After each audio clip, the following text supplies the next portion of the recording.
As a mechanical watch enthusiast, it's easy to dismiss any quartz movement. However, I think any true watch collector should have at least one solid powered watch in their collection. With increased accuracy, unmatched durability, and amazing technology, there is no reason to deprive yourself of such a timepiece. As always, we'll kick off the video by looking at the measurements of this watch.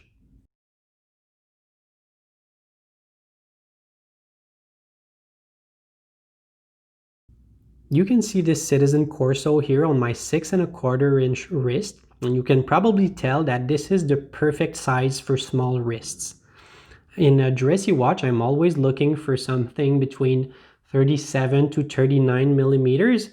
This has a 39 millimeter case, but the measurements will vary quite a bit depending on where you take your measurements, because you can see that this has kind of a weird case shape with the flat edges here above and at the bottom, and the overlap here between the case sides and the bezel. So definitely not your regular round case shape.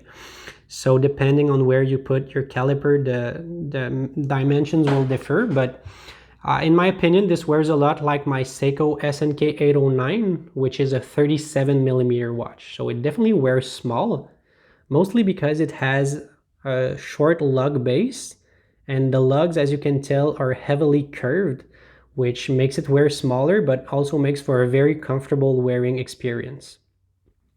I also like the fact that it is very thin thanks to its quartz movement, so you can lay it perfectly flat on top of your wrist, and this is a type of watch that you can wear all day and simply forget that you even had a watch on because it's so comfortable. Before getting into the specs and the general review of this watch, I just want to say that this is a 10-year-old watch, has been bought in early 2010, so you will definitely notice signs of wear and tear throughout this video. The first one being the mineral crystal, which is quite scratched up.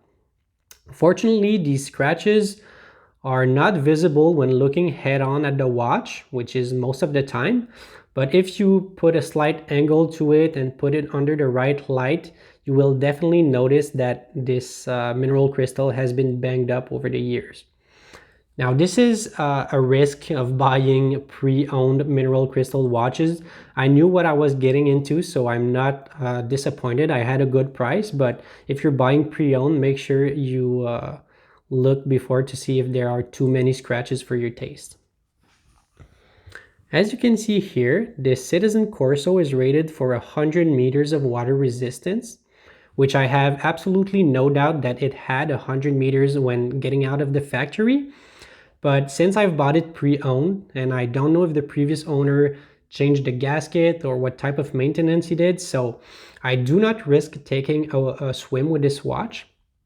And I never really swim with any watch that has a push and pull crown like this one, because these can easily be pulled out by accident underwater, which would just completely ruin the movement. So my opinion is steer clear from the water with this Citizen Corso, but if you get it brand new and you're careful about the crown, you can definitely swim with it.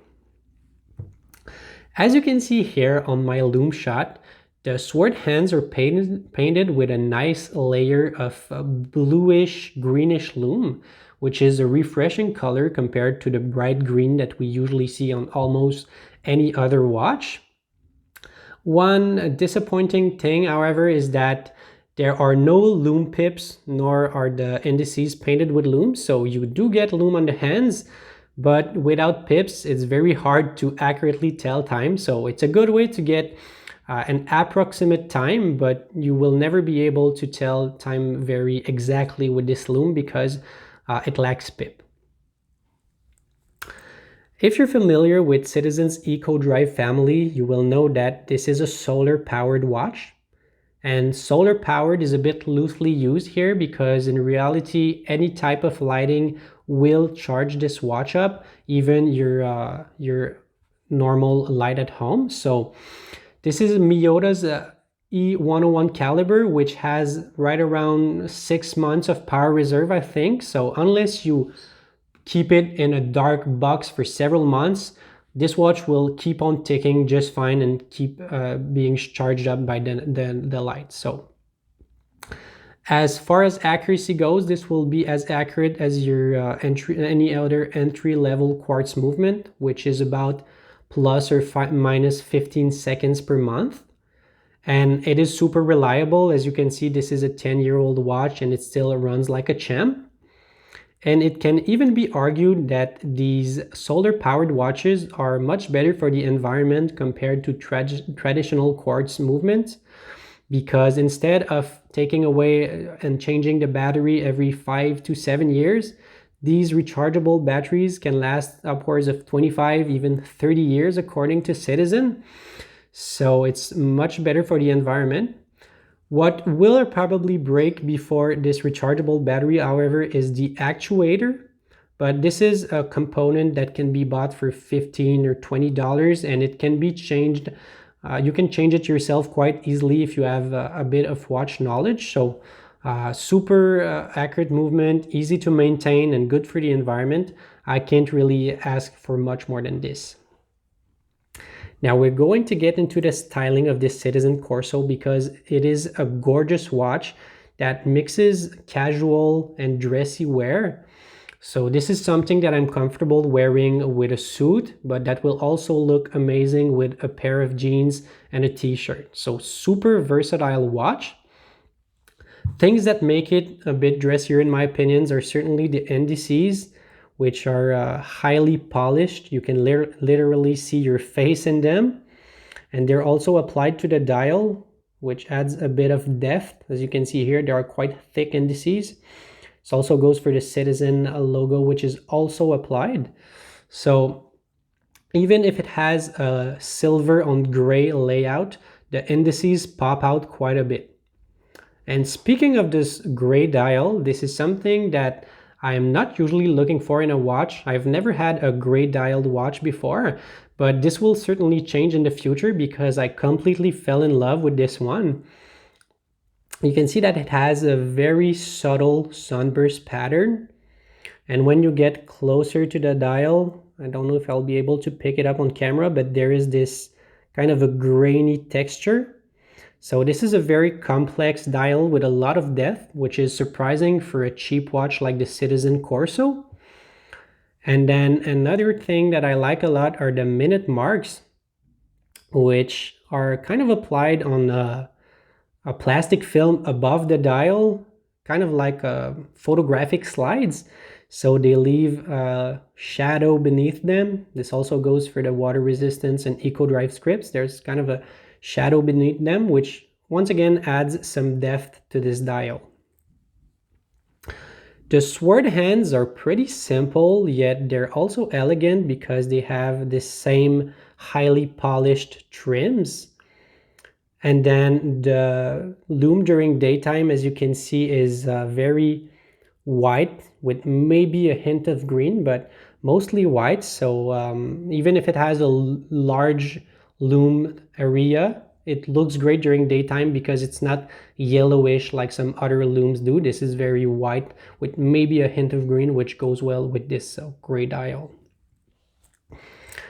As I said before, this case has quite a peculiar shape that you will either love or hate. I personally like it a lot because it kind of adds a bit of a casual vibe to an otherwise very dressy watch. So as I said before, it is super versatile in my opinion, and that's partly thanks to this weird case size, if you will. You also get 100% plain case back, which is something you do not see that often these days, and I like it a lot because you don't need this gimmicky Eco-Drive logo or unnecessary scripts. Just a plain stainless steel case back does it for me. So I really like this screw down case back. The bracelet is very good, surprisingly, for this price point. You can see it has nice finishing with these chamfered edges here. Unfortunately, it is integrated to the case here, which means you will not be able to swap it out for anything else. So if you're someone that likes to put a leather band one day, a NATO strap the other day, steer clear from this Citizen Corso because you cannot swap leather bands or whatever. You are stuck with this OEM bracelet, which isn't a bad thing in and of itself because it has a nice finish. It is very comfortable. It perfectly wraps around your wrist. You get half links for perfect adjustments. So for this price point, the bracelet is very good. You don't get hollow end links, so there's almost no rattle to it. So once again, the bracelet itself is very good, but if you absolutely want to change up the strap or band every now and then, you will not be able to do it with this watch. So maybe look for something else. Unfortunately, this particular model isn't sold anymore. It has been discontinued a while ago, but Citizen still produces the Corso line, so you will be able to get a very similar watch to this one. I think the new models only have a date display instead of the day date, and the indices have a few tweaks also, but mostly it will be pretty much the same watch with the same specs. As I said, this is one that I've picked up pre-owned for quite a good price, so it has been a really nice bargain for me, but I'm not sure if I would pay the full $230 retail price for it. So this also goes for you. If you're able to find a good price on a pre-owned model that's in good shape, then by any means get it, add it to your collection. You will not regret it. But maybe don't spend as much as $230 for a brand new example. I think it's a bit overpriced for what it is, but it's an excellent pre-owned pickup. So that does it for today's video, guys. Thanks so much for watching, and I'll see you around next time.